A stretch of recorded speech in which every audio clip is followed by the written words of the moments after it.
जवाब दे देंगी। आज वही मुझसे सवाल कर रही हैं तो थोड़ा कुछ एक्सपोज हो जाऊंगी, फिर भी कोशिश करूंगी।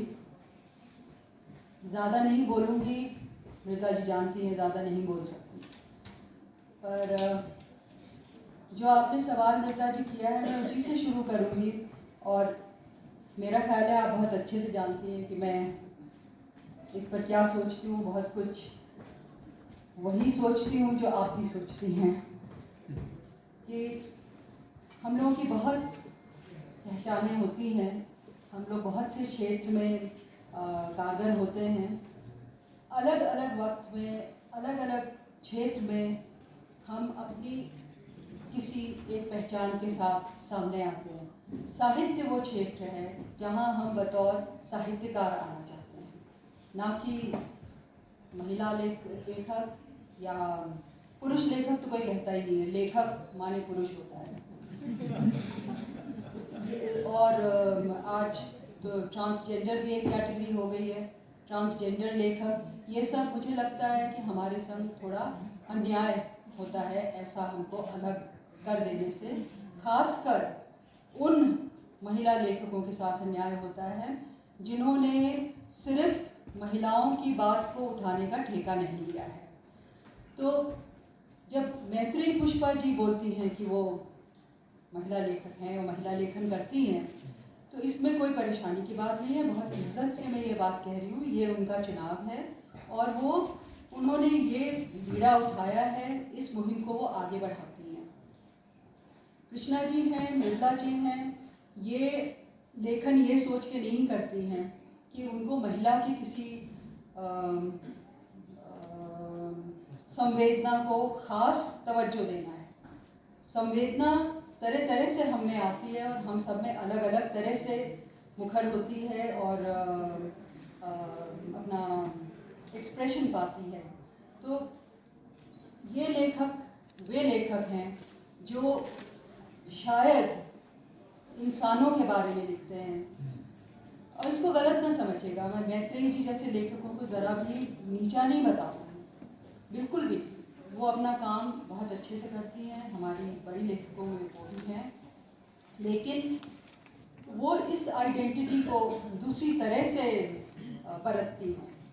और मैं शायद कृष्णा जी, मृदा जी जैसे लेखकों के पीछे चलती हूँ कि मैं नहीं चाहती कि मेरे सारे लेखन को महिला लेखन के खेमे में डाल दिया जाए। मैं तरह तरह का लेखन करती हूँ और उम्मीद करती हूँ कि संवेदना मुझ में सिर्फ महिला के प्रति नहीं औरों के प्रति भी है। तो एक तो ये बात है।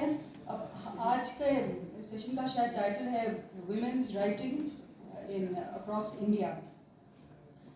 तो इसमें फिर वही बात हो गई कि देखिए, आप अगर women's writing as a genre बात करेंगे तो आप दूसरे ढंग से करेंगे, और women who happen to be writing और writers who happen to be women तो आप दूसरी तरह से उसकी बात करेंगे। ये दो फर्क हमको कर लेने चाहिए।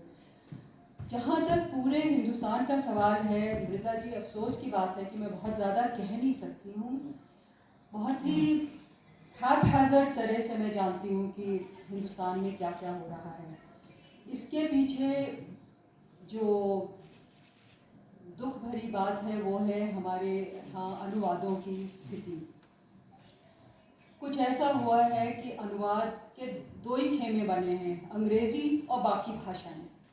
तो जो भी अनुवाद आता है या तो अंग्रेज़ी के मार्फत आता है, और अंग्रेज़ी में जो हमें दूसरी चीज़ें मिलती हैं वो हमको दूसरी भाषाओं को अगर हमें पढ़ना है तो वो अंग्रेज़ी के मार्फत आता है। मुझे लगता है ये स्थिति जब तक नहीं बदलेगी हम जानेंगे ही नहीं कि हमारे इस विशाल देश में कितना साहित्य है, कितना वाइब्रेंट साहित्य है, कितनी भाषाओं में साहित्य है। इसको लेकर हम सबको सोचना है, प्रकाशकों, पाठकों, अनुवादकों को और साहित्य अकादमी जैसी संस्थाओं को, कि कैसे हम इस मुहिम को आगे बढ़ा सकते हैं, इसको सपोर्ट कर सकते हैं। गलत बात है, मेरे मित्र और बहुत पसंदीदा लेखक पॉल ज़करिया यहीं कहीं बैठे हुए हैं, वो मलयालम में लिखते हैं, उनको मैं अंग्रेज़ी में पढ़ती हूँ, मैं हिंदी में लिखती हूँ, मुझको वो अंग्रेज़ी में पढ़ते हैं। ये बात गलत है, और जिनको अंग्रेज़ी नहीं आती है वो ना उनको पढ़ पाएंगे ना मुझको। मतलब मलयालम वाले उन्हें पढ़ पाएंगे, हिंदी वाले मुझे, लेकिन बाकी सब नहीं पढ़ पाएंगे। तो ये स्थिति, इस पर हमको गौर करने की ज़रूरत है। कुछ ऐसे ही बिखरे बिखरे ख्याल हैं जिन पर मैं बात कर रही हूँ। एक और बात मैं कहना चाहती हूँ कि देखिए, जहाँ तक अब आपने औरतों के लेखन की बात कर दी है, तो ना चाहकर भी मुझे बार बार औरत और उसके लेखन की बात करनी पड़ रही है। अपने में वहाँ पे हैं कुछ बातें जो तवज्जो देने लायक हैं कि क्या औरतें कुछ अलग लाती हैं अपने लेखन में। तो जाहिर है जेंडर इतिहास है, बहुत पुराना जेंडर रिलेशंस है, ख़ास तरह से वो हमारे दुनिया को पे प्रभाव डालते रहे हैं। तो वो सब चीज़ें कहीं ना कहीं तो आएंगी ही लेखन में, औरतों के ही नहीं, आदमियों के भी। आज आदमी भी वुमन लेखक होगा, अच्छा लेखक है तो वुमन राइटर ही होगा, मैं कहूँगी। पर तो इसलिए वो ज़रूर कुछ और चीज़ें लाएंगी, लेकिन मुझे लगता है कि साथ साथ एक विस्तृत संवेदना साहित्य में होगी, जिसमें कि वो और भी लोगों के बारे में, और भी उन सच्चाइयों के बारे में, उस यथार्थ के बारे में जो दरकिनार है, उतना ज़्यादा उसके बारे में बात नहीं हुई है या अनदेखा ही रह गया है, उसको सामने लाएंगी। सच्चाई शब्द मेरे मुंह से निकला है, यथार्थ शब्द निकला है, तो मैं इस पर भी अपने एक दो विचार आपके सामने रखना चाहती हूँ।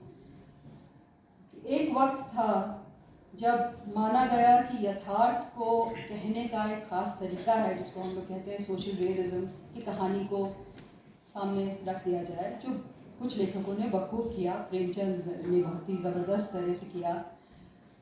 मुझे लगता है कि आज शायद वक्त भी दूसरा हो गया है, दुनिया बहुत खुल गई है, जो सरहदें हैं वो टूटी भी हैं और नई सरहदें बनी भी हैं।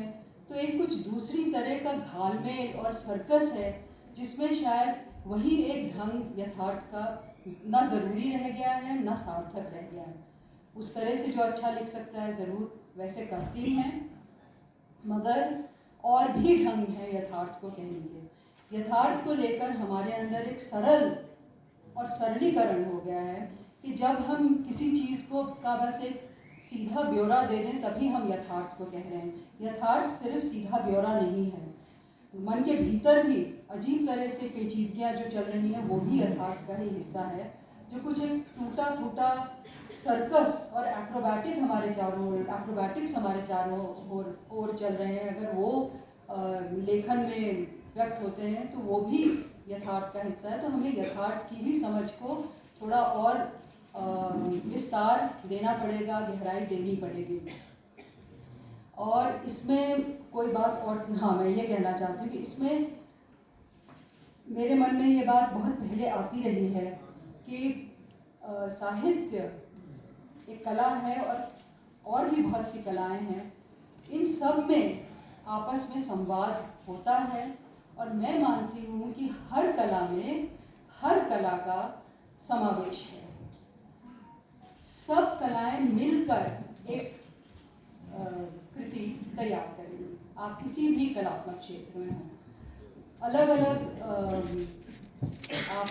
आपके स्पेसेस अलग हो सकते हैं, लेकिन इन सब कलाओं का समावेश काम करता है। साहित्य की मुझे लगता है कि एक तरह से उसको कमज़ोरी कह लीजिए ये है कि उसका जो प्रमुख माध्यम है वो शब्द है।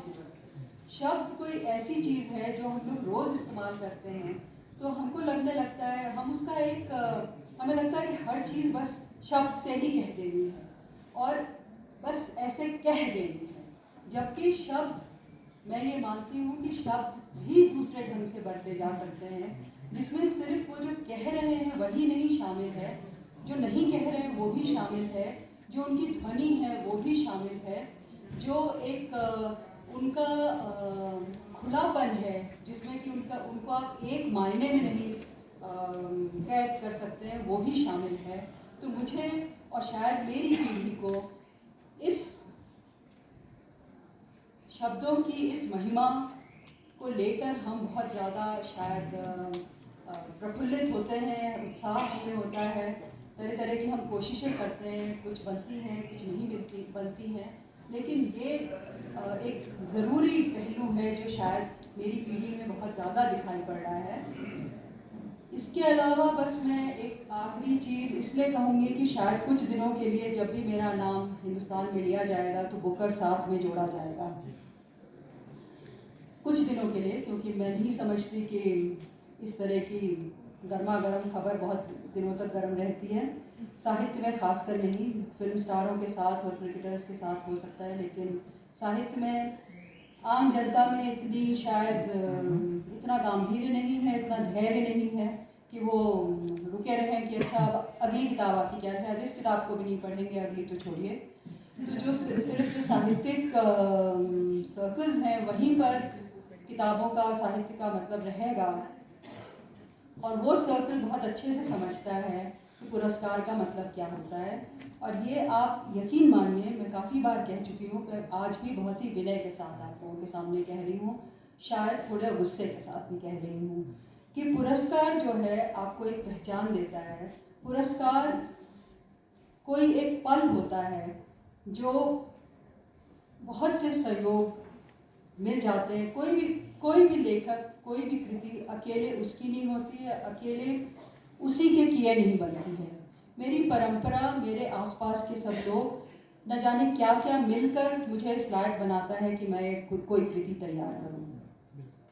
कोई पुरस्कार आता है, बुकर हो या कोई भी पुरस्कार हो, तो वो एक टॉर्च लाइट होती है, वो रोशनी फेंकती है इत्तेफाक से इस पर मेरी कृति पर मेरी कृति किसी बंजर ज़मीन में नहीं उगी है।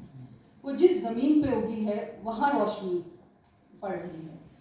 उस ज़मीन पे मैं अकेली नहीं हूँ, मेरे आसपास भी वो उपजाऊ ज़मीन है, वहाँ पे बहुत सी कृतियाँ हैं।